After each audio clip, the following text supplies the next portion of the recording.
The D-pad and the buttons are the wrong way around. Hello ladies and gentlemen, this is Blue Maxima and I'm taking a look at Console Saga. This is admittedly one of the coolest title screens of any PlayStation mobile game I've played. Oh man, I love this screen for some reason. So this is a game from Tax Games. They've done so many other games, it's not funny. They've done... what was it called? They've done Shovel Quest 2000, and they've done like 9 other games. I'm serious, this guy has done like 10 games. So let's take a look at Console Saga. He's actually been really hyping this game up as like the savior of the Vita. No, not really. He's been really hyping this up as like his best project so far. So we're just going to go to level 1-2. I've been through about half of the game at this point, and I don't really expect the game to change very much. I'll go over and check out that green TV in a couple of levels. Let's just go to level 1-2.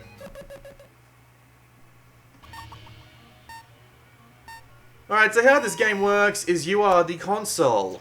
You have a jump button and you have a fire button. The idea is you have to go and collect all the cartridges. If I fall down here, I should be able to... Yep, there's a cartridge over there.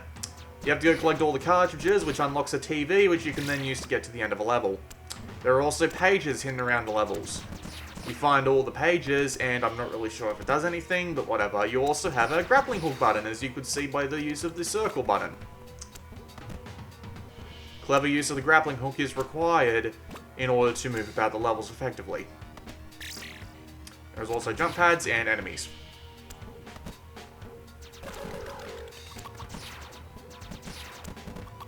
So I've collected all the cartridges, and we can just try and move on to the end of the level.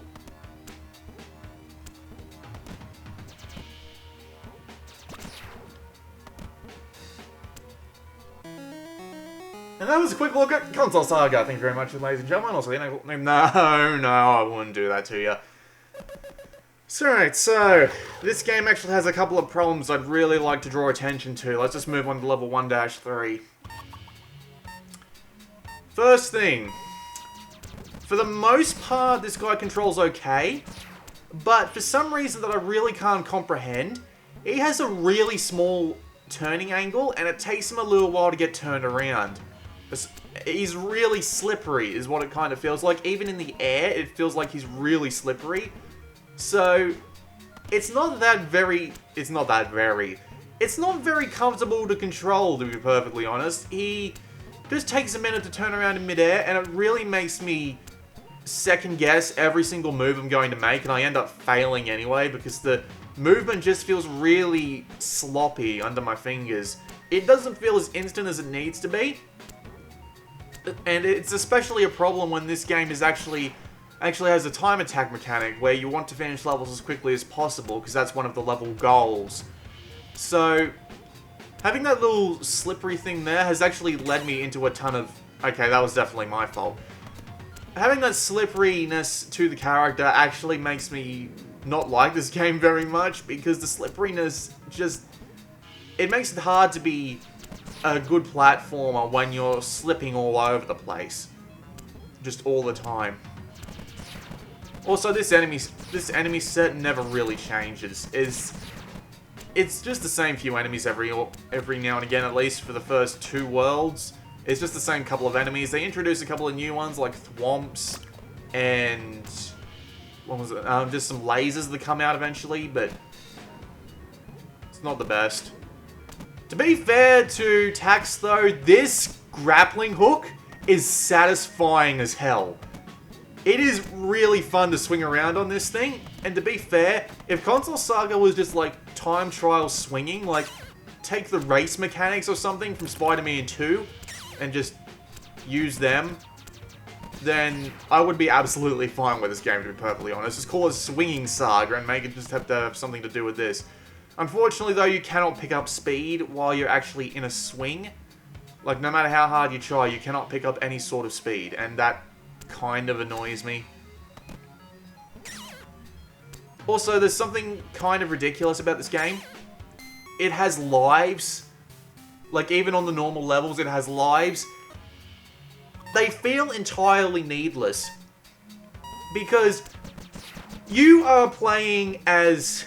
You want to be as fast as possible, right? You want to be going through the levels as quickly as you can. And you've got checkpoints. Every time you pick up one of the cartridges, you get a checkpoint. So why you put lives in there, I have no idea. Because some of the later levels in this game can get monstrously difficult. And not having enough lives to actually try them in just feels... It just feels like needlessly making your game more difficult. Especially when there's like a really hard jump on one level that you want to try and practice for a perfect run, because the timing on the perfect runs in this game is actually insane. You have to be absolutely perfect in order to get it right. And some of the enemy behavior can be random, but I'm just going to finish off my current point, which is the lives feel entirely needless. And the funny thing is, like, a lot of the time when you kill an enemy, I think they drop a chip, and I think that gives you an extra life. I could be wrong on that. But, yeah, it feels entirely needless to include lives in this game, because the amount of times I've had to restart a level just because there's one jump I couldn't get my head around, or because I had one life at the end of a level, just frustrates the hell out of me, to be perfectly honest. I can understand having it for the boss levels, the first of which I'll demonstrate here.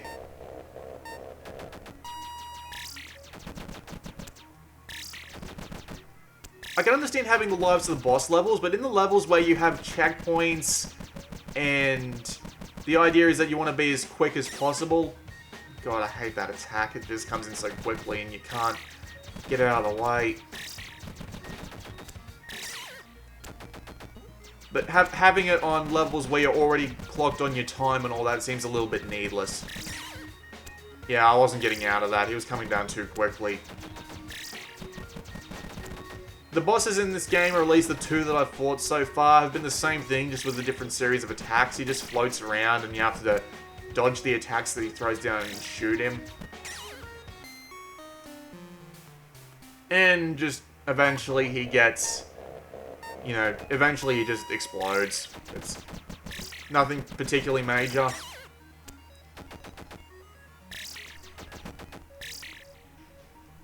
It'd be nice if the bosses had a little bit more creativity to them. Yeah, I wasn't getting out of that. No freaking way I was getting out of that. As soon as he started that attack, I was screwed.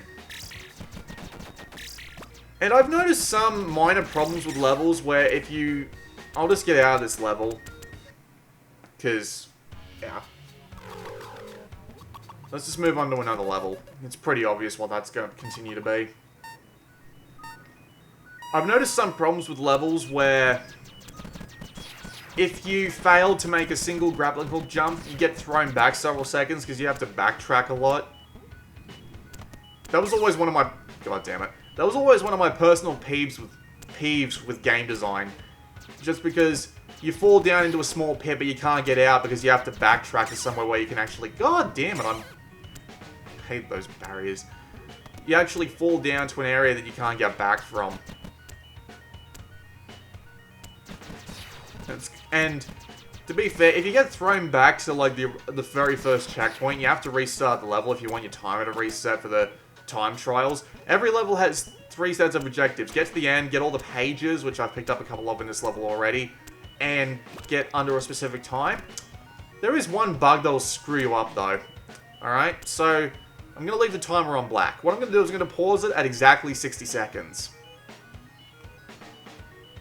I'm going to wait a couple of seconds. That should do it. Look at that, time keeps going. Yeah, that's kind of annoying. And I'm gonna just like lose all my lives here, aren't I? This is gonna be wonderful.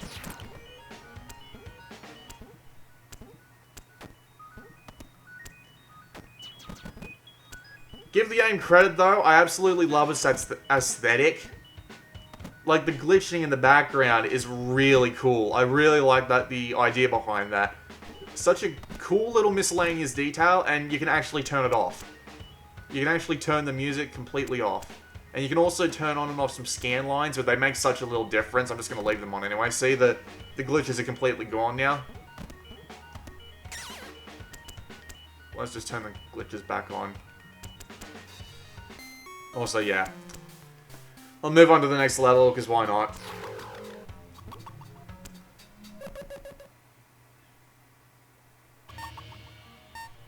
And the music's pretty nice as well. Not amazing, but I don't mind it.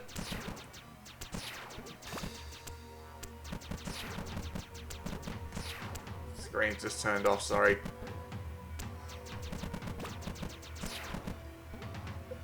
There's always these couple of problems I have with tax games.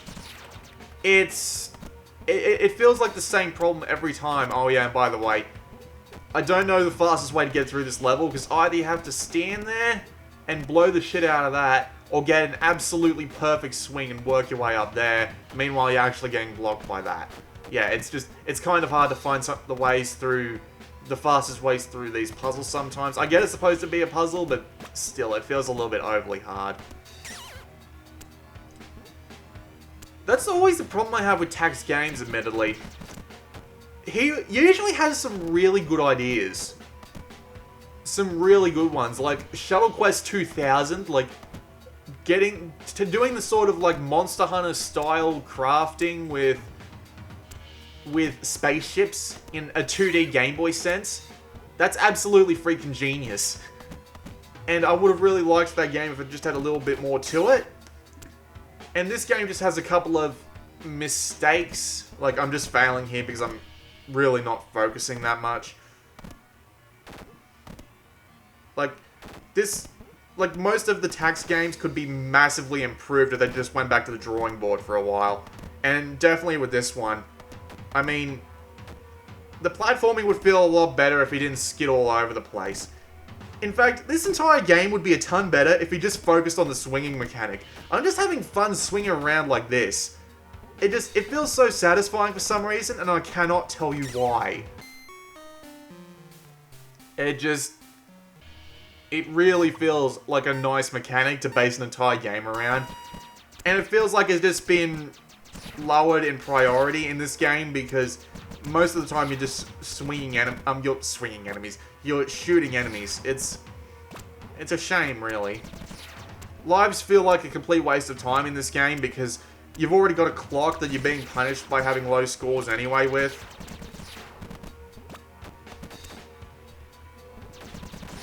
And it really feels like just, you know, it could be so much better with just a couple of minor tweaks, admittedly. There is something else I have yet to show you, though, and I'll show you that. Uno momento. I'm not going to get past this level, am I? There is one more feature I'll just show off, and that's the random challenge. So, in this game, you can actually put in random IDs, and it'll actually generate levels for you.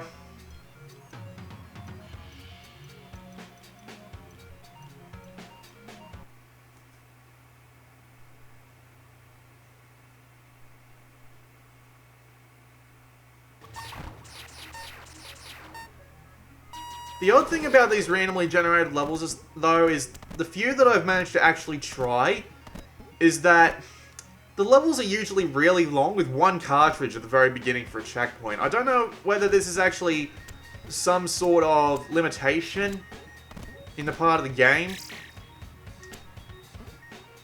But, yeah, there's like one checkpoint, no extra cartridges, and no pages. So it's really just a time attack. Wouldn't be, not the worst thing in the world, and also yeah, kind of screwed myself there. But as you can see, that was like 30 seconds of progress. God damn it.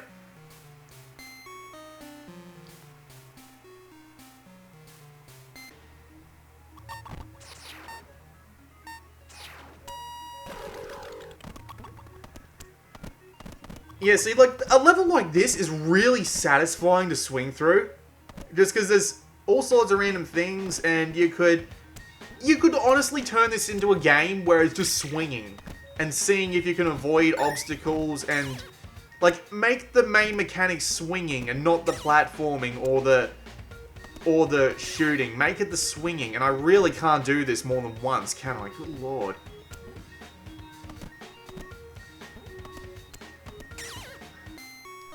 Let's just hop into another randomly generated level. But yeah, my final opinions on this game is it's not bad. It's got a good aesthetic to it. It just needs a couple of gameplay tweaks because the lives and the turning of the main character make the game unnecessarily hard. But if you wanted some real advice, take this swinging mechanic and put it into its own game. Focus on just the swinging. God damn it! Exactly what I was trying to avoid, and it just happened. It's just... I love the swinging mechanic. I absolutely love it. It reminds me of Spider-Man 2, really. It feels so good, other than the fact that you can't really get speed while you've already got a swing going. Damn it. Seriously, make a game just like this. If you ever go back and play the first Spider-Man on PS1, it had a... actually, it was Spider-Man 2. It had a bunch of, like, virtual reality training challenges. If you turned, like, this swinging mechanic into something like that, it would be amazing. But for the time being, yeah, just fix the turning mechanic and fix the... What was I saying again? Yeah, and take out the lives entirely. Just completely get rid of them, because they just make the game more frustrating than it needs to be. And this would be a game I could recommend. See, just swinging around this tiny little area is just fun. But really, yeah, just make a game out of this swinging mechanic, and I could basically recommend that sort of game to anyone. As for whether this game's worth buying, it's about $5. I don't remember the exact price, but I'm pretty sure it's around $5. It's a bit for $5. I mean, if it was closer to 2 or 3, it would be probably a recommend. I mean, the random challenges will keep you going for a little bit at least, but there's only like 16 levels, and I got to level 8. Like, I didn't go and finish all the objectives, but I got to level 8 or 9 in like an hour, so yeah. It's a bit of a... Play it if you like this sort of game, just be wary of the problems, and let's get Tax Games to work on a game where it's just nothing but swinging. This has been Blue Maxima. Whee! And I'll see you all next time.